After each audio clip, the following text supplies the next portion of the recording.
ನಮಸ್ಕಾರ ವೀಕ್ಷಕರೇ, ಕರುನಾಡ ಕನ್ನಡಿ ಕಾರ್ಯಕ್ರಮಕ್ಕೆ ಸ್ವಾಗತ. ನಾನು ರಕ್ಷಿತಾ ಕರ್ಕೇರ. ರಾಜ್ಯದ ಪ್ರಮುಖ 3 ಸುದ್ದಿಗಳ ವಿಶ್ಲೇಷಣೆಯೊಂದಿಗೆ ನಾನು ಇವತ್ತು ಬಂದಿದ್ದೀನಿ. ಮೊದಲ ಸುದ್ದಿ, ರಾಜ್ಯದಲ್ಲಿ ಸಚಿವರಿಂದ ಅತಿವೃಷ್ಟಿ ಅನಾವೃಷ್ಟಿಯ ಪರಿಶೀಲನೆ ನಡೆಯುತ್ತಿರೋದು ವಿಚಾರವಾಗಿದ್ರೆ, ಇನ್ನು ಎರಡನೇ ಸುದ್ದಿ ಖಾತೆ ಹಂಚಿಕೆ ವಿಚಾರಕ್ಕೆ ಸಂಬಂಧಿಸಿದ್ದು, ಮತ್ತು ಮೂರನೇ ಸುದ್ದಿ ನಟ ದರ್ಶನ್ ವಿರುದ್ಧದ ರೇಣುಕಾಸ್ವಾಮಿ ಪ್ರಕರಣದಲ್ಲಿ ಮಹತ್ವದ ತೀರ್ಪೊಂದು ಹೊರಬಿದ್ದಿದೆ. ಈಗ ಒಂದೊಂದಾಗಿಯೇ ಸುದ್ದಿಗಳನ್ನು ವಿಶ್ಲೇಷಣೆ ಮಾಡ್ತಾ ಹೋಗೋಣ. ಮೊದಲನೇ ಸುದ್ದಿ, ಈ ಬಾರಿಯ ಮುಂಗಾರು ಮಳೆಯ ವಿಚಾರವಾಗಿ. ಕರ್ನಾಟಕದಲ್ಲಿ ಈ ಬಾರಿ ಮುಂಗಾರು ಮಳೆ ಒಂದು ರೀತಿ ವಿಚಿತ್ರವಾಗಿ ವರ್ತಿಸ್ತಾ ಇದೆ. ಒಂದೆಡೆ ಮಳೆಗಾಗಿ ರೈತರು ಕಾತರದಿಂದ ಕಾಯ್ತಿದ್ರೆ, ಇನ್ನೊಂದೆಡೆ ಅತಿಯಾದ ಮಳೆಯಿಂದಾಗಿ ಕರಾವಳಿ ಮಲೆನಾಡಿನಲ್ಲಿ ಪ್ರವಾಹ, ಭೂಕುಸಿತದ ಆತಂಕ ಸೃಷ್ಟಿಯಾಗಿದೆ. ರಾಜ್ಯದ ಭೌಗೋಳಿಕ ವೈವಿಧ್ಯತೆಯ ಪರಿಣಾಮ ಒಂದೇ ಸಮಯದಲ್ಲಿ ಕರ್ನಾಟಕದ ವಿವಿಧ ಭಾಗಗಳಲ್ಲಿ ವಿಭಿನ್ನ ರೀತಿಯ ಸಂಕಷ್ಟವನ್ನು ತಂದೊಡ್ಡಿದೆ. ಉತ್ತರ ಕರ್ನಾಟಕದ ಬಯಲು ಸೀಮೆಯ ಹಲವು ಜಿಲ್ಲೆಗಳಲ್ಲಿ ಮುಂಗಾರು ಮಳೆ ಕೈಕೊಟ್ಟಿದೆ. ಬಿತ್ತನೆ ಮಾಡಿದ್ದಂತಹ ಬೆಳೆಗಳು ಮಳೆಯ ಕೊರತೆಯಿಂದಾಗಿ ಒಣಗಿ ಹೋಗ್ತಾ ಇದೆ. ಇದು ರೈತರನ್ನು ಸಂಕಷ್ಟಕ್ಕೆ ಸಿಲುಕುವಂತೆ ಮಾಡಿದೆ ಅಂತಾನೆ ಹೇಳ್ಬೋದು. ಇನ್ನೊಂದೆಡೆ ಕರಾವಳಿ ಮತ್ತು ಮಲೆನಾಡು ಭಾಗಗಳಲ್ಲಿ ಸುರಿಯುತ್ತಿರುವಂತಹ ನಿರಂತರ ಮಳೆಯಿಂದಾಗಿ ಪ್ರವಾಹ, ಭೂಕುಸಿತ, ಸೇತುವೆ ಕುಸಿತ ಹಾಗೂ ಮನೆಗಳಿಗೆ ಹಾನಿಯಾಗುವಂತಹ ವರದಿಗಳು ಬರ್ತಾ ಇವೆ. ಹೀಗಾಗಿ ರಾಜ್ಯ ಸರ್ಕಾರದ ಮುಂದೆ ಈಗ ಒಂದೇ ಸಮಯದಲ್ಲಿ 2 ದೊಡ್ಡ ಸವಾಲುಗಳು ಎದುರಾದಂತಾಗಿದೆ. ಬರಪೀಡಿತ ಪ್ರದೇಶಗಳಿಗೆ ಪರಿಹಾರ ಒದಗಿಸೋದಾಗಿರ್ಬೋದು, ಮತ್ತು ಮಳೆಯಿಂದಾಗಿ ಹಾನಿಗೊಳಗಾದಂತಹ ಪ್ರದೇಶಗಳ ನಷ್ಟವನ್ನು ಅಂದಾಜಿಸೋದು ಸರ್ಕಾರದ ಮುಂದಿರುವಂತಹ ಅತ್ಯಂತ ದೊಡ್ಡ ಸವಾಲು ಇದಾಗಿದೆ. ಇನ್ನು ಬರಪೀಡಿತ ಪ್ರದೇಶಗಳ ಸ್ಥಳ ಪರಿಶೀಲನೆಗೆ ಮುಖ್ಯಮಂತ್ರಿ ಡಿ.ಕೆ. ಶಿವಕುಮಾರ್ ಅವರ ಸೂಚನೆಯ ಮೇರೆಗೆ ಸಚಿವರು ತಮ್ಮ ಉಸ್ತುವಾರಿ ಜಿಲ್ಲೆಗಳಿಗೆ ತೆರಳಿ ಸ್ಥಳ ಪರಿಶೀಲನೆಯನ್ನು ಮಾಡ್ತಾ ಇದ್ದಾರೆ. ರಾಜ್ಯದ ವಿವಿಧ ಭಾಗಗಳಲ್ಲಿ ಬೆಳೆ ಹಾನಿ, ಕುಡಿಯುವ ನೀರಿನ ಸಮಸ್ಯೆ ಹಾಗೂ ಮೂಲ ಸೌಕರ್ಯಗಳಿಗೆ ಉಂಟಾಗಿರುವಂತಹ ಹಾನಿಯ ಕುರಿತು ವಾಸ್ತವಾಂಶ ಸಂಗ್ರಹಿಸುವುದು ಈ ಪ್ರವಾಸದ ಪ್ರಮುಖ ಉದ್ದೇಶ ಆಗಿದೆ. ಅಷ್ಟೇ ಅಲ್ಲ, ಮುಂದೆ ನಡೆಯಲಿರುವಂತಹ ವಿಧಾನಮಂಡಲ ಅಧಿವೇಶನದಲ್ಲಿ ಸರ್ಕಾರ ಉತ್ತರ ನೀಡಬೇಕಾಗಿರುವ ಹಿನ್ನೆಲೆಯಲ್ಲಿ ಬರ ಮತ್ತು ಮಳೆಯಿಂದ ಉಂಟಾಗಿರುವ ಪರಿಸ್ಥಿತಿಯ ಬಗ್ಗೆ ವೈಜ್ಞಾನಿಕ ಮಾಹಿತಿ ಸಂಗ್ರಹಿಸುವ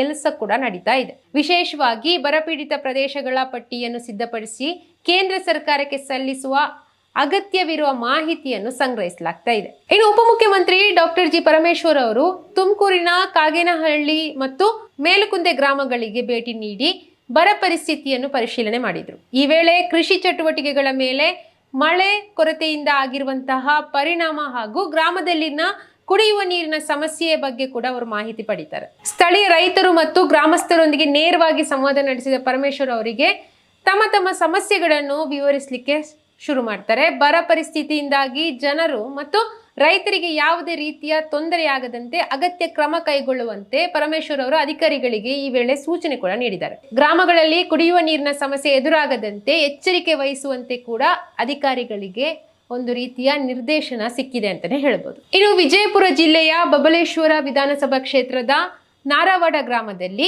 ಸಚಿವ ಎಂ.ಬಿ. ಪಾಟೀಲ್ ಅವರು ಕೃಷಿ ಭೂಮಿಗಳಿಗೆ ಭೇಟಿ ನೀಡಿ ರೈತರೊಂದಿಗೆ ಸಂವಾದ ನಡೆಸಿದ್ರು.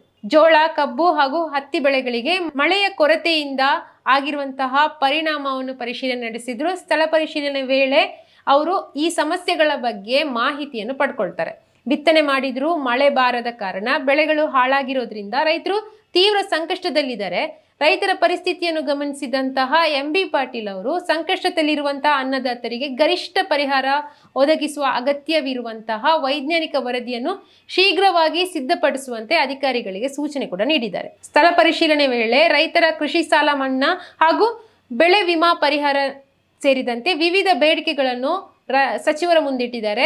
ಕಲಬುರಗಿ ತಾಲೂಕಿನ ಅವರಾದ ಬಿ ಗ್ರಾಮಕ್ಕೆ ಭೇಟಿ ನೀಡಿದಂತಹ ಪ್ರಿಯಾಂಕ್ ಖರ್ಗೆ ಅವರು ಮುಂಗಾರು ಮಳೆ ಇಲ್ಲದೆ ಹಾಳಾಗಿರುವ ಕೃಷಿ ಪ್ರದೇಶವನ್ನು ವೀಕ್ಷಣೆ ಮಾಡಿದರು. ಈ ವೇಳೆ ಮಾತನಾಡಿದಂತಹ ಪ್ರಿಯಾಂಕ್ ಖರ್ಗೆ ಪ್ರತಿ ಜಿಲ್ಲೆಯಲ್ಲೂ ಬರಪೀಡಿತ ಪ್ರದೇಶಗಳಿಗೆ ಭೇಟಿ ನೀಡಿ ಪರಿಸ್ಥಿತಿಯ ವರದಿ ಸಲ್ಲಿಸುವಂತೆ ಮುಖ್ಯಮಂತ್ರಿ ನಿರ್ದೇಶನ ನೀಡಿದ್ದಾರೆ ಅಂತ ತಿಳಿಸಿದ್ರು. ಅವ್ರು ಇನ್ನು ಏನ್ ಹೇಳಿದ್ದಾರೆ ಅಂತ ಕೇಳೋಣ ಬನ್ನಿ. ತೊಗರಿ ಕೂಡ ಯಾವುದೇ ರೀತಿಯಾಗಿ ಅದು ಬೆಳವಣಿಗೆ ಆಗಿಲ್ಲ.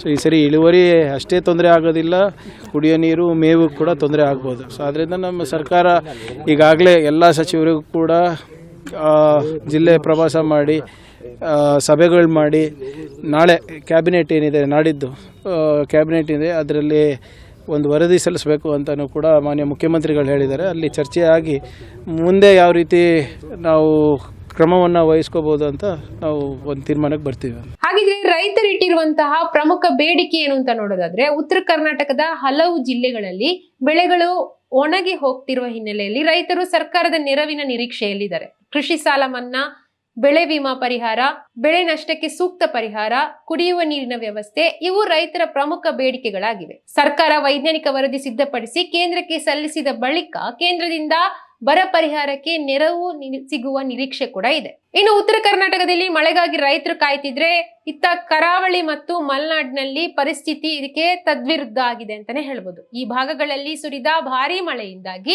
ಹಲವು ಕಡೆ ಭೂಕುಸಿತ ಸಂಭವಿಸಿದೆ. ಸೇತುವೆಗಳಿಗೆ ಹಾನಿಯಾಗಿದೆ, ಮನೆಗಳು ಧ್ವಂಸಗೊಂಡಿವೆ, ರಸ್ತೆಗಳು ಹಾನಿಯಾಗಿವೆ. ಕೆಲವು ಪ್ರದೇಶಗಳಲ್ಲಿ ಪ್ರವಾಹದ ಆತಂಕ ಕೂಡ ಎದುರಾಗಿದೆ. ಜಿಲ್ಲಾಡಳಿತಗಳು ಮಳೆ ಹಾನಿ ಕುರಿತು ಮಾಹಿತಿ ಸಂಗ್ರಹಿಸುತ್ತಿದ್ದು ನಷ್ಟ ಅಂದಾಜು ಮಾಡಲಾಗ್ತಿದೆ. ಹೀಗಾಗಿ ಕರ್ನಾಟಕದಲ್ಲಿ ಈ ಬಾರಿಯ ಮುಂಗಾರು ಸರ್ಕಾರಕ್ಕೆ ಒಂದು ದೊಡ್ಡ ಸವಾಲಾಗಿ ಪರಿಣಮಿಸಿದೆ. ಉತ್ತರ ಕರ್ನಾಟಕಕ್ಕೆ ಬೇಕಾಗಿರೋದು ಮಳೆ ಮತ್ತು ಬರ ಪರಿಹಾರ, ಕರಾವಳಿ ಮಲೆನಾಡಿಗೆ ಬೇಕಾಗಿರೋದು ಪ್ರವಾಹ ಮತ್ತು ಮಳೆ ಹಾನಿ ಪರಿಹಾರ. ಒಂದೆಡೆ ಒಣಗ್ತಿರುವ ಕೃಷಿ ಭೂಮಿ, ಮತ್ತೊಂದು ಕಡೆ ನೀರಿನಿಂದ ತುಂಬಿರುವಂತಹ ಪ್ರದೇಶಗಳು. ಈ ವೈರುಧ್ಯದ ನಡುವೆ ಸರ್ಕಾರ ಈಗ ಜಿಲ್ಲಾವಾರು ವಾಸ್ತವಾಂಶ ಸಂಗ್ರಹಿಸ್ತಾ ಇದೆ. ಸಚಿವರ ಸ್ಥಳ ಪರಿಶೀಲನೆ ಪೂರ್ಣಗೊಂಡ ಬಳಿಕ ಸಿದ್ಧವಾಗುವ ವರದಿಯ ಆಧಾರದ ಮೇಲೆ ಬರಪೀಡಿತ ಪ್ರದೇಶಗಳು ಹಾಗೂ ಮಳೆ ಹಾನಿಗೊಳಗಾದ ಪ್ರದೇಶಗಳ ಕುರಿತು ಮುಂದಿನ ಕ್ರಮ ಕೈಗೊಳ್ಳುವ ಸಾಧ್ಯತೆ ಇದೆ ಅಂತ ಹೇಳಲಾಗ್ತಿದೆ. ಇನ್ನು ವಿಧಾನಮಂಡಲ ಅಧಿವೇಶನದಲ್ಲೂ ಈ ವಿಚಾರ ಪ್ರಮುಖ ಚರ್ಚೆಯಾಗುವ ಸಾಧ್ಯತೆ ಇದೆ. ವೀಕ್ಷಕರೇ, ಇನ್ನು ಇವತ್ತಿನ ಎರಡನೇ ಸುದ್ದಿಯನ್ನು ನಾವು ನೋಡೋದಾದ್ರೆ, ರಾಜಕೀಯದಲ್ಲಿ ಸದ್ದು ಮಾಡ್ತಿರುವಂತಹ ಖಾತೆ ಹಂಚಿಕೆ ವಿಚಾರ. ಸಚಿವ ಸಂಪುಟ ವಿಸ್ತರಣೆಯಾಗಿ ಒಂದು ವಾರ ಕಳೆದ್ರೂ ನೂತನ ಸಚಿವರಿಗೆ ಇನ್ನೂ ಅಧಿಕೃತವಾಗಿ ಖಾತೆ ಹಂಚಿಕೆ ಆಗಿಲ್ಲ. ಖಾತೆ ಹಂಚಿಕೆ ವಿಚಾರ ಬಗೆಹರಿಸಲಿಕ್ಕೋಸ್ಕರ ಮುಖ್ಯಮಂತ್ರಿ ಡಿ.ಕೆ. ಶಿವಕುಮಾರ್ ಅವರು ದೆಹಲಿಗೆ ತೆರಳಿ ಕಾಂಗ್ರೆಸ್ ಹೈಕಮಾಂಡ್ ನಾಯಕರನ್ನು ಭೇಟಿಯಾಗಿದ್ದಾರೆ. ಎಐಸಿಸಿ ಅಧ್ಯಕ್ಷ ಮಲ್ಲಿಕಾರ್ಜುನ ಖರ್ಗೆ ಸೇರಿದಂತೆ ಹಲವು ನಾಯಕರ ಜೊತೆ ಸುದೀರ್ಘ ಚರ್ಚೆಯನ್ನು ಕೂಡ ಅವರು ನಡೆಸಿದ್ದಾರೆ. ಆದ್ರೆ ಖಾತೆ ಹಂಚಿಕೆ ಕಗ್ಗಂಟಿಗೆ ಇನ್ನೂ ಪರಿಹಾರ ಅಂತೂ ಸಿಕ್ಕಿಲ್ಲ. ಹೀಗಾಗಿ ದೆಹಲಿಯಿಂದ ಡಿ.ಕೆ. ಶಿವಕುಮಾರ್ ಅವರು ಬರಿಗೈಲೇ ಬೆಂಗಳೂರಿಗೆ ವಾಪಸ್ ಆಗಿದ್ದಾರೆ ಅನ್ನೋ ಮಾತು ಕೂಡ ರಾಜಕೀಯ ವಲಯದಲ್ಲಿ ಭಾರಿ ಚರ್ಚೆ ಆಗ್ತಾ ಇದೆ. ಅಷ್ಟಕ್ಕೂ ಈ ಖಾತೆ ಹಂಚಿಕೆ ಯಾಕೆ ಇಷ್ಟೊಂದು ಕಗ್ಗಂಟಾಗಿದೆ ಅಂತ ನೋಡೋದಾದ್ರೆ, ಸಚಿವರಾಗಿ ಪ್ರಮಾಣ ವಚನ ಸ್ವೀಕರಿಸಿದ ಬಳಿಕ ಅವರಿಗೆ ಖಾತೆ ನೀಡೋದು ಆಡಳಿತ ದೃಷ್ಟಿಯಿಂದ ಅತ್ಯಂತ ಪ್ರಮುಖವಾದದ್ದು. ಆದ್ರೆ ಕರ್ನಾಟಕದಲ್ಲಿ ಸದ್ಯ ಪರಿಸ್ಥಿತಿ ಭಿನ್ನವಾಗಿದೆ. ಒಂದೆಡೆ ಹೊಸ ಸಚಿವರಿಗೆ ಯಾವ ಖಾತೆ ನೀಡಬೇಕನ್ನೋ ಚರ್ಚೆ ಇದ್ರೆ, ಮತ್ತೊಂದೆಡೆ ಸಚಿವ ಸ್ಥಾನ ಸಿಗದಿರುವ ಹಿರಿಯ ಶಾಸಕರ ಅಸಮಾಧಾನ. ಇದರ ಜೊತೆಗೆ ಈಗಾಗಲೇ ಸಚಿವರಾಗಿರುವ ಕೆಲವರಿಗೆ ಖಾತೆಗಳನ್ನು ಬದಲಾಯಿಸುವ ಬೇಡಿಕೆ ಕೂಡ ಇದೆ. ಹೀಗಾಗಿ ಕಾಂಗ್ರೆಸ್ ಹೈಕಮಾಂಡ್ ಅತ್ಯಂತ ಎಚ್ಚರಿಕೆಯಿಂದ ಹೆಜ್ಜೆ ಇಡುತ್ತಿದೆ ಅಂತ ಹೇಳಲಾಗ್ತಾ ಇದೆ. ಮುಖ್ಯಮಂತ್ರಿ ಡಿ.ಕೆ. ಶಿವಕುಮಾರ್ ಅವರು ದೆಹಲಿಯಲ್ಲಿ ಎಐಸಿಸಿ ಅಧ್ಯಕ್ಷ ಮಲ್ಲಿಕಾರ್ಜುನ ಖರ್ಗೆ ಅವರನ್ನು ಭೇಟಿಯಾಗಿ ಖಾತೆ ಹಂಚಿಕೆ ವಿಚಾರವಾಗಿ ಮತ್ತೆ ಅದರ ಜೊತೆಗೆ ಹಲವು ಮಹತ್ವದ ವಿಚಾರಗಳನ್ನು ಚರ್ಚೆ ಮಾಡಿದ್ದಾರೆ. ಆಗಸ್ಟ್ 13ರಿಂದ ವಿಧಾನಮಂಡಲ ಅಧಿವೇಶನ ಆರಂಭವಾಗಲಿಕ್ಕಿದೆ. ಹೀಗಾಗಿ ಅಧಿವೇಶನ ಆರಂಭಕ್ಕೂ ಮುನ್ನ ಖಾತೆ ಹಂಚಿಕೆ ಪೂರ್ಣಗೊಳಿಸಬೇಕಾದ ಒತ್ತಡ ಸರ್ಕಾರದ ಮೇಲಿದೆ. ಆದ್ರೆ ಕಾಂಗ್ರೆಸ್ನ ಆಂತರಿಕ ಅಸಮಾಧಾನವೇ ಈ ಪ್ರಕ್ರಿಯೆಗೆ ಬಹುದೊಡ್ಡ ಅಡ್ಡಿಯಾಗಿದೆ ಅಂತ ಹೇಳಲಾಗ್ತಾ ಇದೆ. ಇನ್ನು ಸಮಾಜ ಕಲ್ಯಾಣ ಇಲಾಖೆಯಂತ ಪ್ರಮುಖ ಖಾತೆಗಳಿಗೆ ಸಚಿವರ ನಡುವೆ ಪೈಪೋಟಿ ನಡೀತಿದೆ ಅಂತ ಹೇಳಲಾಗ್ತಿದೆ. ಶಿವರಾಜ ತಂಗಡಗಿ ಮತ್ತು ಕೆ.ಎಚ್. ಮುನಿಯಪ್ಪನಂತವರ ಹಿರಿಯ ನಾಯಕರು ಒಂದೇ ಖಾತೆಯ ಮೇಲೆ ಆಸಕ್ತಿ ಹೊಂದಿದ್ದಾರೆ. ಇದು ಸರ್ಕಾರದೊಳಗಿನ ಖಾತೆ ಹಂಚಿಕೆ ಎಷ್ಟು ಸೂಕ್ಷ್ಮ ವಿಚಾರ ಆಗಿದೆ ಅಂತ ಅನ್ನೋದನ್ನು ತೋರಿಸ್ತಿದೆ. ಇದರ ನಡುವೆ ಸಚಿವ ಸ್ಥಾನ ಸಿಗದಿರುವಂತಹ ಹಿರಿಯ ಶಾಸಕರನ್ನು ಸಮಾಧಾನ ಪಡಿಸುವಂತ ಸವಾಲು ಕೂಡ ಕಾಂಗ್ರೆಸ್ನ ಹೈಕಮಾಂಡ್ ಮುಂದಿದೆ. ಅತೃಪ್ತರನ್ನು ಸಮಾಧಾನ ಪಡಿಸಲಿಕ್ಕೆ ಕೆಲವು ಸಚಿವರ ಖಾತೆ ಬದಲಾವಣೆ ಮಾಡಬೇಕಾಗಬಹುದು. ಅಷ್ಟೇ ಅಲ್ಲ, ಸಂಪುಟದಲ್ಲೇ 2ರಿಂದ 3 ಸಚಿವರ ಬದಲಾವಣೆ ಕೂಡ ಆಗ್ಬಹುದು ಅನ್ನೋ ಚರ್ಚೆ ಕೂಡ ಕಾಂಗ್ರೆಸ್ ವಲಯದಲ್ಲಿ ಕೇಳಿ ಬರ್ತಾ ಇದೆ. ಅಧಿವೇಶನಕ್ಕೂ ಮುನ್ನ ಖಾತೆ ಹಂಚಿಕೆ ಆಗುತ್ತಾ?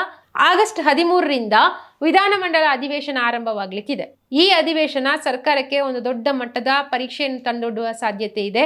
ಬರ ಪರಿಸ್ಥಿತಿ, ಕಾವೇರಿ ನದಿ ನೀರಿನ ಹಂಚಿಕೆ ವಿವಾದ ಇರ್ಬೋದು, ನೀರಾವರಿ ಯೋಜನೆಗಳಿರ್ಬೋದು, ಆಡಳಿತಾತ್ಮಕ ನಿರ್ಣಯಗಳಿರ್ಬೋದು, ಇವೆಲ್ಲ ವಿಚಾರಗಳನ್ನು ಇಟ್ಕೊಂಡು ಪ್ರತಿಪಕ್ಷಗಳು ಸರ್ಕಾರದ ವಿರುದ್ಧ ತೀವ್ರ ವಾಗ್ದಾಳಿ ನಡೆಸಲಿಕ್ಕೆ ಸಜ್ಜಾಗ್ತಾ ಇದೆ. ಇಂತಹ ಸಂದರ್ಭದಲ್ಲಿ ನೂತನ ಸಚಿವರಿಗೆ ಖಾತೆಗಳೇ ಇಲ್ಲದಿದ್ರೆ ಸದನದಲ್ಲಿ ಪ್ರಶ್ನೆಗಳಿಗೆ ಉತ್ತರಿಸೋದಾದ್ರೂ ಯಾರು? ಈ ಪ್ರಶ್ನೆ ಕೂಡ ಈಗ ಸರ್ಕಾರದ ಮುಂದಿದೆ. ಅಗತ್ಯವಿದ್ರೆ ನಾನೇ ಉತ್ತರಿಸ್ತೀನಿ ಅಂತ ಮತ್ತೊಂದು ಕಡೆ ಡಿ.ಕೆ. ಶಿವಕುಮಾರ್ ಒಂದು ಖಡಕ್ ಆಗಿ ಪ್ರತಿಪಕ್ಷಗಳಿಗೆ ಒಂದು ಎಚ್ಚರಿಕೆ ರೀತಿಯಲ್ಲಿ ಒಂದು ಸ್ಟೇಟ್ಮೆಂಟ್ ಅನ್ನು ಕೊಟ್ಟಿದ್ದಾರೆ. ಖಾತೆ ಹಂಚಿಕೆ ಕುರಿತು ಮುಖ್ಯಮಂತ್ರಿ ಡಿ.ಕೆ. ಶಿವಕುಮಾರ್ ಅವರನ್ನು ಪ್ರಶ್ನಿಸಿದಾಗ ಅವರು ಮಹತ್ವದ ಹೇಳಿಕೆಯೊಂದನ್ನು ನೀಡಿದ್ದಾರೆ. ಅಗತ್ಯವಿದ್ರೆ ನಾನೇ ಎಲ್ಲಾ ಖಾತೆಗಳ ಬಗ್ಗೆ ಉತ್ತರ ನೀಡ್ತೇನೆ ಅಂತ ಒಂದು ಮಾಧ್ಯಮಗಳ ಪ್ರಶ್ನೆಗೆ ಉತ್ತರ ನೀಡಿದ್ದಾರೆ. ಈ ಹೇಳಿಕೆ ಮತ್ತಷ್ಟು ಕುತೂಹಲಕ್ಕೆ ಕಾರಣ ಆಗಿದೆ. ಅಂದ್ರೆ ಅಧಿವೇಶನ ಆರಂಭಕ್ಕೂ ಮುನ್ನ ಖಾತೆ ಹಂಚಿಕೆ ಆಗೋದಿಲ್ವಾ ಅಥವಾ ಅಧಿವೇಶನದ ನಂತರವೇ ಅಂತಿಮ ಪಟ್ಟಿ ಹೊರಬೀಳುತ್ತಾ ಅನ್ನೋ ಪ್ರಶ್ನೆ ಕೂಡ ಈಗ ಎದುರಾಗಿದೆ. ಎಲ್ಲರಿಗೂ ಹೋಗಿ ನೀವು ಮಂತ್ರಿಗಳು ಎಲ್ಲ ಜಿಲ್ಲೆಗಳಿಗೆ ಹೋಗಿ ಎಲ್ಲ ಬರೋದ್ ಬಗ್ಗೆ ನೋಡಿ ಅಂತ ಹೇಳಿದೀನಿ. ಎಲ್ಲರಿಗೂ ಬಹಳ ಒಳ್ಳೆ ಕೆಲಸ ಮಾಡಿದ್ದಾರೆ. ಊರಿಗೆಲ್ಲ ತಂದು ಎಲ್ಲ ರಿಪೋರ್ಟ್ ಮಾಡಿ ಕೊಟ್ಟಿದ್ದಾರೆ. ಊರ್ ಮಾಡಿದ್ದಾರೆ. ಅದನ್ನೇ ಬೇಕಾಗುತ್ತೆ, ಖಾತೆನೆ ಕೊಡ್ಬೇಕು ಅಂತ ಹೇಳಿ, ನಾಳೆನೆ ಕೊಡ್ಬೇಕು ಅಂತ ಹೇಳಿ ಒಬ್ಬನೇ ಎಲ್ಲಾ ಖಾತೆಗೂ ಈಗ ಕೊಡ್ತೀನಿ. ಇಲ್ಲ ಅಲ್ಲೇ ನೀವು ಒಬ್ಬ ಹೋಗ್ಬೇಕು, ಅದಕ್ಕೆ ಆಗ್ತದೆ ಕೆಲಸ. ಮತ್ತೊಂದು ಕಡೆ ಉಪಮುಖ್ಯಮಂತ್ರಿ ಡಾಕ್ಟರ್ ಜಿ ಪರಮೇಶ್ವರ್ ಅವರು ಕೂಡ ಖಾತೆ ಹಂಚಿಕೆ ವಿಚಾರವಾಗಿ ಪ್ರತಿಕ್ರಿಯೆ ನೀಡಿದ್ದಾರೆ. ಕೆಲವರು ಮೊದಲ ಬಾರಿಗೆ ಸಚಿವರಾಗಿದ್ದಾರೆ, ಅವರಿಗೆ ಸದನದಲ್ಲಿ ಹೇಗೆ ಉತ್ತರಿಸಬೇಕು ಎಂಬುದರ ಬಗ್ಗೆ ಹಿರಿಯ ಸಚಿವರು ಮಾರ್ಗದರ್ಶನ ನೀಡಲಿಕ್ಕಿದ್ದಾರೆ ಅಂತ ಪರಮೇಶ್ವರ್ ಅವರು ಹೇಳಿದ್ದಾರೆ. ಹೀಗಾಗಿ ಖಾತೆ ಹಂಚಿಕೆ ವಿಳಂಬವಾದ್ರೂ ಅಧಿವೇಶನದ ಕಾರ್ಯಕಲಾಪಕ್ಕೆ ತೊಂದರೆ ಆಗದಂತೆ ಸರ್ಕಾರ ಸಿದ್ಧತೆ ಮಾಡಿಕೊಳ್ತಿದೆ ಅನ್ನೋ ಮಾಹಿತಿ ಕೂಡ ಈಗ ಹೊರಬಿದ್ದಿದೆ. ಶುರುನಲ್ಲಿ ಆ ರೀತಿ ಆಗುತ್ತೆ. ಯಾರೋ ಹೊಸದಾಗಿ ಮಂತ್ರಿಗಳಾಗೋರಿಗೆ ಸ್ವಲ್ಪ ಹೊಸದಾಗಿ ಇರುತ್ತೆ, ಅಧಿಕಾರಿಗಳು ಇರ್ತಾರೆ, ಅದ್ರ ಬಗ್ಗೆ ಬ್ರೀಫಿಂಗ್ ಮಾಡಿಕೊಡ್ತಾರೆ. ಸ್ವಲ್ಪ ದಿವಸ ಆದಮೇಲೆ ಕಲ್ತ್ಕೊಳ್ತಾರೆ. ಅದೆಲ್ಲ ಎಲ್ಲ ಹೊಸದಾಗಿ ಮಂತ್ರಿಗಳಾದಾಗ ಯಾರು ಕೂಡ ಹಂಗೆ ಅಲ್ಲ. ನಾವು ಎಲ್ಲ ಹೊಸದಾಗಿ ಮಂತ್ರಿ ಆದಾಗ ನಮಗೂ ಹಂಗೆ ಅಲ್ವಾ, ಕಲ್ತ್ಕೊಂಡು ಆ ನಂತರ ಆಡಳಿತ ಕಲ್ತ್ಕೊಂಡ್ರೆ ಎಲ್ಲ ಗೊತ್ತಿರುತ್ತೆ. ಶಾಸಕರಾಗಿ ಅವ್ರಿಗೇನು ಹೊಸದೇನಿರಲ್ಲ. ಡಿ.ಕೆ. ಶಿವಕುಮಾರ್ ಅವರು ಮುಖ್ಯಮಂತ್ರಿಯಾಗಿ ಪ್ರಮಾಣ ವಚನ ಸ್ವೀಕರಿಸಿದ ಸಂದರ್ಭದಲ್ಲಿ ಅವರೊಂದಿಗೆ 13 ಶಾಸಕರು ಸಚಿವರಾಗಿ ಪ್ರಮಾಣ ವಚನ ಸ್ವೀಕರಿಸಿದ್ರು. ಅವರಿಗೆ ಈಗಾಗಲೇ ಖಾತೆ ಹಂಚಿಕೆ ಮಾಡಲಾಗಿದೆ. ಆದರೆ ಕಳೆದ ಸೋಮವಾರ ನಡೆದಂತಹ ಮೊದಲ ಸಚಿವ ಸಂಪುಟ ವಿಸ್ತರಣೆಯಲ್ಲಿ 19 ಸಚಿವರು ಪ್ರಮಾಣ ವಚನ ಸ್ವೀಕರಿಸಿದ್ದಾರೆ. ಈ 19 ಸಚಿವರಿಗೆ ಯಾವ ಖಾತೆ ನೀಡಬೇಕೆಂಬುದೇ ಈಗ ದೊಡ್ಡ ಪ್ರಶ್ನೆ ಆಗಿದೆ. ಅಧಿವೇಶನ ಆರಂಭವಾಗೋದಕ್ಕೂ ಮುನ್ನ ಹಂಚಿಕೆ ಆಗಬಹುದು ಅಂತ ನಿರೀಕ್ಷಿಸಲಾಗಿತ್ತು. ಆದರೆ ಕಾಂಗ್ರೆಸ್ನೊಳಗಿನ ಅಸಮಾಧಾನದಿಂದಾಗಿ ಪರಿಸ್ಥಿತಿ ಬದಲಾಗುವ ಸಾಧ್ಯತೆ ಇದೆ. ಕೆಲವು ಪ್ರಭಾವಿ ಸಚಿವರ ಖಾತೆಗಳನ್ನು ಬದಲಾಯಿಸಿ ಹಿರಿಯರಿಗೆ ಪ್ರಾಮುಖ್ಯತೆ ನೀಡುವ ಸಾಧ್ಯತೆ ಕೂಡ ಇದೆ ಅಂತ ಹೇಳಲಾಗ್ತಾ ಇದೆ. ಇನ್ನು ವಿಧಾನಮಂಡಲ ಅಧಿವೇಶನದ ಸಿದ್ಧತೆಗಳು ಭರದಿಂದ ಸಾಗ್ತಾ ಇದೆ. ಹಿರಿಯ ರಾಜಕಾರಣಿ ಟಿ.ಬಿ. ಜಯಚಂದ್ರ ಅವರನ್ನು ಹಂಗಾಮಿ ವಿಧಾನಸಭಾಧ್ಯಕ್ಷರನ್ನಾಗಿ ನೇಮಕ ಮಾಡಲಾಗಿದೆ. 7 ಬಾರಿ ಶಾಸಕರಾಗಿ 2 ಬಾರಿ ಸಚಿವರಾಗಿ ಹಾಗೂ ವಿಧಾನಸಭೆಯ ಉಪನಾಯಕನಾಗಿ ಕಾರ್ಯನಿರ್ವಹಿಸಿರುವ ಅನುಭವವಿರುವಂತಹ ಜಯಚಂದ್ರ ಅವರಿಗೆ ಈ ಬಾರಿ ಅವರಿಗೆ ಸಭಾಧ್ಯಕ್ಷರಾಗಿ ಮಹತ್ವದ ಹೊಣೆಯೊಂದನ್ನು ಸರ್ಕಾರ ಈಗ ಹೊರಿಸಿದೆ. ಅವರು 1978ರಲ್ಲಿ ಮೊದಲ ಬಾರಿಗೆ ಶಾಸಕರಾಗಿ ಆಯ್ಕೆಯಾಗಿದ್ರು. ಕರ್ನಾಟಕ ಸರ್ಕಾರದ ದೆಹಲಿಯ ವಿಶೇಷ ಪ್ರತಿನಿಧಿಯಾಗಿಯೂ ಅವರು ಕಾರ್ಯನಿರ್ವಹಿಸಿದ್ದಾರೆ. ಹೀಗಾಗಿ ಅನುಭವಿ ರಾಜಕಾರಣಿಯಾಗಿರುವ ಜಯಚಂದ್ರ ಅವರ ಮೇಲೆ ಅಧಿವೇಶನವನ್ನು ಸುಗಮವಾಗಿ ನಡೆಸುವಂತಹ ಜವಾಬ್ದಾರಿ ಅವ್ರ ಮೇಲಿದೆ. ಇನ್ನು ಅಧಿವೇಶನದಲ್ಲಿ ಏನೇನು ನಡೀಲಿಕ್ಕಿದೆ ಅಂತ ನೋಡೋದಾದ್ರೆ, ಪ್ರಶ್ನೋತ್ತರ ಅವಧಿ, ಗಮನ ಸೆಳೆಯುವ ಸೂಚನೆಗಳು, ವಿಧೇಯಕಗಳ ಮಂಡನೆ, ಹೊಸ ವಿಧಾನಸಭಾಧ್ಯಕ್ಷರ ಆಯ್ಕೆಗೆ ಚುನಾವಣೆ, ನಿಯಮ 69ರ ಅಡಿಯಲ್ಲಿ ಸಾರ್ವಜನಿಕ ಮಹತ್ವದ ತುರ್ತು ವಿಷಯಗಳ ಕುರಿತು ಚರ್ಚೆ, ಅಧಿಕೃತ ನಿರ್ಣಯಗಳು ಹಾಗೂ ವಿವಿಧ ವರದಿಗಳ ಮಂಡನೆ, ಹೀಗೆ ಹಲವು ಪ್ರಮುಖ ಕಾರ್ಯಕಲಾಪಗಳು ಅಧಿವೇಶನದಲ್ಲಿ ನಡೀಲಿಕ್ಕಿದೆ. ಈ ಎಲ್ಲಾ ಕಾರ್ಯಕಲಾಪಗಳ ಪಟ್ಟಿಯನ್ನು ಸಿದ್ಧಪಡಿಸುವ ಜವಾಬ್ದಾರಿಯನ್ನು ಹಂಗಾಮಿ ಸ್ಪೀಕರ್ ಆಗಿರುವಂತಹ ಟಿ.ಬಿ. ಜಯಚಂದ್ರ ಅವರು ವಹಿಸಿಕೊಂಡಿದ್ದಾರೆ. ಅವರಿಂದು ರಾಜ್ಯಪಾಲರನ್ನು ಭೇಟಿಯಾಗಿ ಸೌಹಾರ್ದಯುತವಾಗಿ ಚರ್ಚೆ ನಡೆಸಿದ್ದು ಹಂಗಾಮಿ ವಿಧಾನಸಭಾಧ್ಯಕ್ಷರಾಗಿ ಕಾರ್ಯನಿರ್ವಹಿಸಲಿದ್ದಾರೆ. ಒಟ್ನಲ್ಲಿ ಕರ್ನಾಟಕ ಕಾಂಗ್ರೆಸ್ ಮುಂದೆ ಸದ್ಯ 3 ಪ್ರಮುಖ ಸವಾಲುಗಳಿವೆ. ಮೊದಲನೆಯದಾಗಿ ನೂತನ 19 ಸಚಿವರಿಗೆ ಖಾತೆ ಹಂಚಿಕೆ ವಿಚಾರ ಆದರೆ, ಎರಡನೆಯದಾಗಿ ಸಚಿವ ಸ್ಥಾನ ಸಿಗದ ಶಾಸಕರ ಅಸಮಾಧಾನ ಶಮನ, ಇನ್ನು ಮೂರನೇ ವಿಚಾರ 13ರಿಂದ ಆರಂಭವಾಗುವ ವಿಧಾನಮಂಡಲ ಅಧಿವೇಶನವನ್ನು ಎದುರಿಸೋದು. ಹೀಗಾಗಿ ಖಾತೆ ಹಂಚಿಕೆ ವಿಚಾರದಲ್ಲಿ ಹೈಕಮಾಂಡ್ ಯಾವ ನಿರ್ಧಾರ ಕೈಗೊಳ್ಳಲಿಕ್ಕಿದೆ ಎಂಬುದು ಕುತೂಹಲವನ್ನು ಮೂಡಿಸಿರುವಂತ ವಿಚಾರ. ವೀಕ್ಷಕರೇ, ಇವತ್ತಿನ 3ನೇ ಸುದ್ದಿಯನ್ನು ನಾವು ನೋಡೋದಾದ್ರೆ, ನಟ ದರ್ಶನ್ ವಿರುದ್ಧದ ರೇಣುಕಾಸ್ವಾಮಿ ಕೊಲೆ ಪ್ರಕರಣದಲ್ಲಿ ಮಹತ್ವದ ಬೆಳವಣಿಗೆಯೊಂದು ಇವತ್ತು ನಡೆದಿದೆ. ಪ್ರಕರಣದ ಪ್ರಮುಖ ಆರೋಪಿ ಪ್ರದೋಷ್ ಮಾಫಿ ಸಾಕ್ಷಿ ಅಥವಾ ಅಪ್ರೂವಲ್ ಆಗ್ಲಿಕ್ಕೆ ಸಲ್ಲಿಸಿದಂತಹ ಅರ್ಜಿಗೆ ಸೆಷನ್ ಕೋರ್ಟ್ ಅನುಮತಿಯನ್ನು ನೀಡಿದೆ ಅಂತ ಹೇಳಲಾಗ್ತಾ ಇದೆ. ಆದ್ರೆ ದರ್ಶನ್ ಅವರ ಅರ್ಜಿಯನ್ನು ನ್ಯಾಯಾಲಯ ತಿರಸ್ಕರಿಸಿದೆ. ಹಾಗಿದ್ರೆ ಈ ಅಪ್ರೂವಲ್ ಅಥವಾ ಮಾಫಿ ಸಾಕ್ಷಿ ಅಂದ್ರೆ ಏನು ಅಂತ ನೋಡೋದಾದ್ರೆ, ಗಂಭೀರ ಪ್ರಕರಣಗಳಲ್ಲಿ ಆರೋಪಿಗಳ ಗುಂಪಿನಲ್ಲಿರುವಂತಹ ವ್ಯಕ್ತಿಯೊಬ್ಬ ಪ್ರಕರಣದ ಸಂಪೂರ್ಣ ಸತ್ಯವನ್ನು ನ್ಯಾಯಾಲಯದ ಮುಂದೆ ಒಪ್ಪಿಕೊಳ್ಳಿಕ್ಕೆ ಬಹಿರಂಗಪಡಿಸಲಿಕ್ಕೆ ಸಿದ್ಧನಿದ್ರೆ ಅದನ್ನು ಆ ಪ್ರಕ್ರಿಯೆಯನ್ನು ಅಪ್ರೂವರ್ ಅಂತ ಹೇಳಲಾಗ್ತದೆ. ಆತನಿಗೆ ಅಪ್ರೂವರ್ ಸ್ಥಾನಮಾನ ನೀಡುವ ಅವಕಾಶ ಕೂಡ ನ್ಯಾಯಾಲಯಕ್ಕಿದೆ. ಸರಳವಾಗಿ ಹೇಳೋದಾದ್ರೆ, ಆರೋಪಿಗಳಲ್ಲೇ ಒಬ್ಬ ವ್ಯಕ್ತಿ ತನ್ನ ಪಾತ್ರ ಸೇರಿದಂತೆ ಪ್ರಕರಣದ ಸಂಪೂರ್ಣ ವಿವರವನ್ನು ಕೋರ್ಟ್ ಮುಂದೆ ಹೇಳಲಿಕ್ಕೆ ಸಿದ್ಧನಿರೋದು. ಆತನ ಹೇಳಿಕೆಯನ್ನು ಪ್ರಕರಣದ ತನಿಖೆ ಮತ್ತು ವಿಚಾರಣೆಯಲ್ಲಿ ಪ್ರಮುಖ ಸಾಕ್ಷ್ಯವಾಗಿ ಪರಿಗಣಿಸುವ ಸಾಧ್ಯತೆ ಕೂಡ ಇರುತ್ತೆ. ಆದ್ರೆ ಅಪ್ರೂವರ್ ಆಗಿರುವ ವ್ಯಕ್ತಿಯ ಹೇಳಿಕೆಯನ್ನು ನ್ಯಾಯಾಲಯವೇ ಅಂತಿಮವಾಗಿ ಮೌಲ್ಯಮಾಪನ ಮಾಡಬೇಕಾಗುತ್ತೆ. ಇನ್ನು ರೇಣುಕಾಸ್ವಾಮಿ ಪ್ರಕರಣದಲ್ಲಿ ಪ್ರಮುಖ ಆರೋಪಿಯಾಗಿರುವಂತಹ ಪ್ರದೋಷ್ ಅಪ್ರೂವರ್ ಆಗ್ಲಿಕ್ಕೆ ಅರ್ಜಿ ಸಲ್ಲಿಸಿದ್ದ. ಆ ಅರ್ಜಿಯನ್ನು ದರ್ಶನ್ ಪರ ವಕೀಲರು ವಿರೋಧಿಸಿದ್ರು. ಆರೋಪಿಗಳು ಶಿಕ್ಷೆಯಿಂದ ತಪ್ಪಿಸಿಕೊಳ್ಳುವ ಉದ್ದೇಶದಿಂದಾಗಿ ಪ್ರಾಸಿಕ್ಯೂಷನ್ ಪರವಾಗಿ ಹೇಳಿಕೆ ನೀಡುವ ಸಾಧ್ಯತೆ ಇದೆ ಎಂಬುದು ದರ್ಶನ್ ಪರ ವಕೀಲರ ವಾದ ಆಗಿತ್ತು.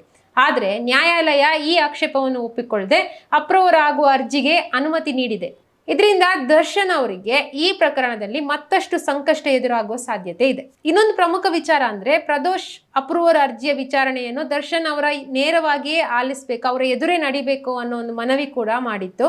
ನ್ಯಾಯಾಲಯ ಈ ಮನವಿಯನ್ನು ತಿರಸ್ಕರಿಸಿದೆ. ಇದರೊಂದಿಗೆ ಪ್ರಕರಣದ ಮುಂದಿನ ಕಾನೂನು ಹೋರಾಟ ಮತ್ತಷ್ಟು ಕುತೂಹಲಕ್ಕೆ ಕಾರಣ ಆಗಿದೆ. ಹಾಗಿದ್ರೆ ಅಪ್ರೂವರ್ ಹೇಳಿಕೆ ದರ್ಶನ್ಗೆ ಎಷ್ಟು ಮುಖ್ಯ ಆಗುತ್ತೆ, ಈ ಪ್ರಕರಣದಲ್ಲಿ ಎಷ್ಟು ಪ್ರಾಮುಖ್ಯತೆಯನ್ನು ಪಡೆಯುತ್ತೆ ಅಂತ ನೋಡೋದಾದ್ರೆ ಇದು ಈ ಪ್ರಕರಣದ ಅತ್ಯಂತ ಪ್ರಮುಖ ಪ್ರಶ್ನೆ ಅಂತಾನೆ ಹೇಳ್ಬೋದು.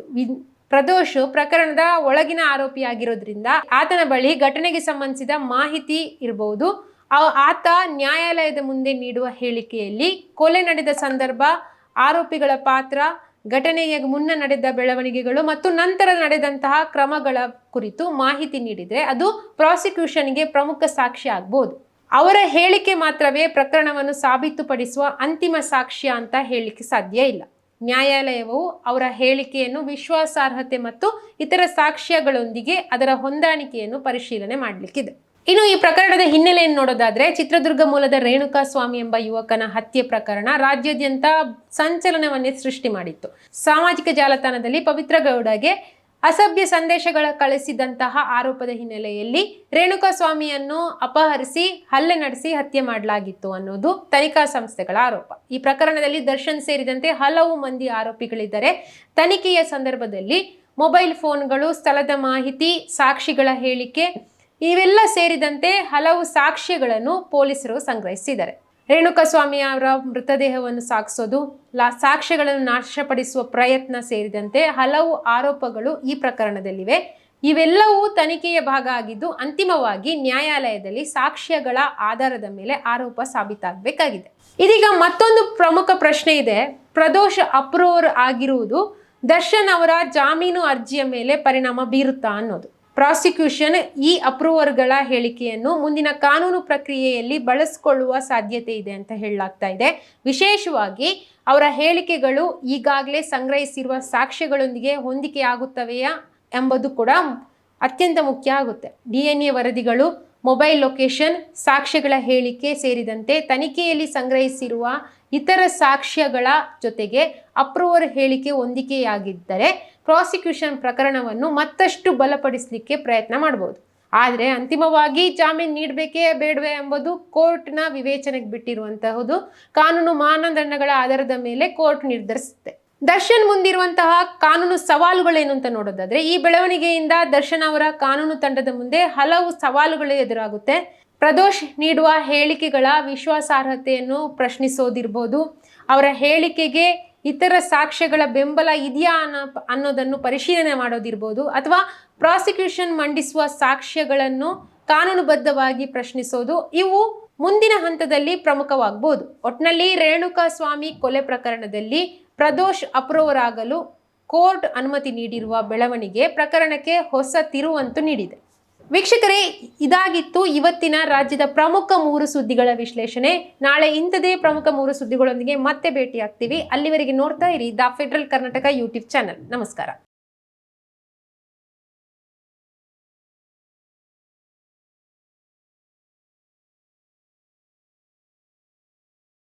ಸುದ್ದಿ ಅಪ್ಡೇಟ್ಗೆ ಈಗಲೇ the federal Karnataka YouTube page ಅನ್ನು ಸಬ್ಸ್ಕ್ರೈಬ್ ಮಾಡಿ.